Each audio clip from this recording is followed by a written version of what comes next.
Afin de réaliser ce TP, nous avons eu besoin d'un générateur de tension MCP 6 volts à 12 volts, d'une solution de sulfate de sodium de plus à la concentration 0,50 mol par litre,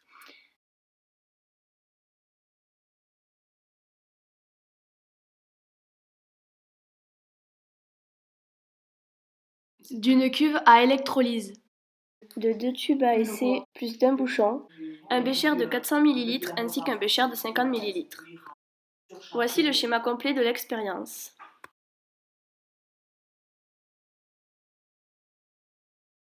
Tout d'abord, à l'aide du bécher de 400 ml, nous avons placé 300 ml de solution de sulfate de sodium dans la cuve à électrolyse.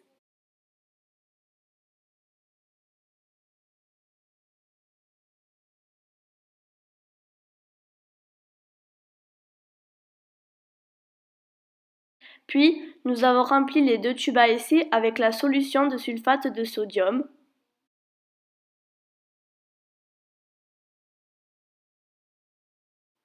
Et nous les avons placés, bouchés à l'aide du pouce, dans la cuve à électrolyseur.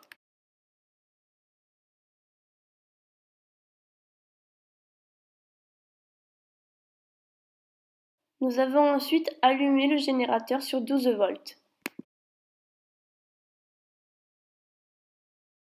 Le tube 1 correspond à l'hydrogène et est relié à la borne moins du générateur, et le tube 2, qui correspond à l'oxygène, est relié à la borne plus du générateur.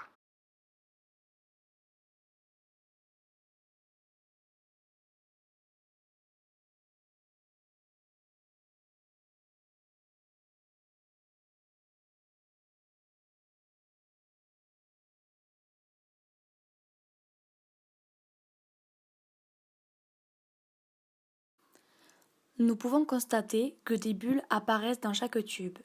Elles correspondent à l'hydrogène et l'oxygène. Le courant électrique se déplaçant conventionnellement de la borne plus à la borne moins, les électrons, eux, vont dans le sens inverse du courant. Donc, dans le tube 1 se forme du dihydrogène et dans le tube 2 se forme du dioxygène. Nous pouvons observer que 2 fois plus d'hydrogène se forme après environ 30 minutes.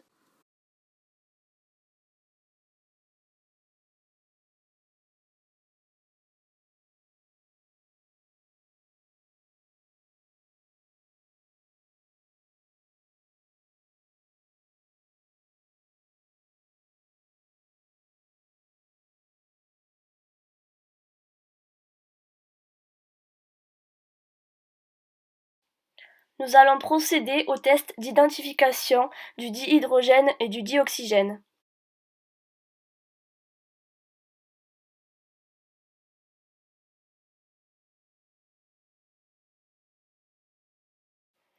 Tout d'abord, nous allons commencer par l'identification du dihydrogène.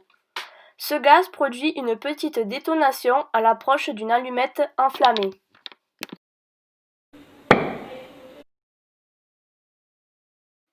Puis, nous allons être amenés à identifier le dioxygène. Ce gaz ravive la pointe incandescente d'une allumette qui vient d'être éteinte.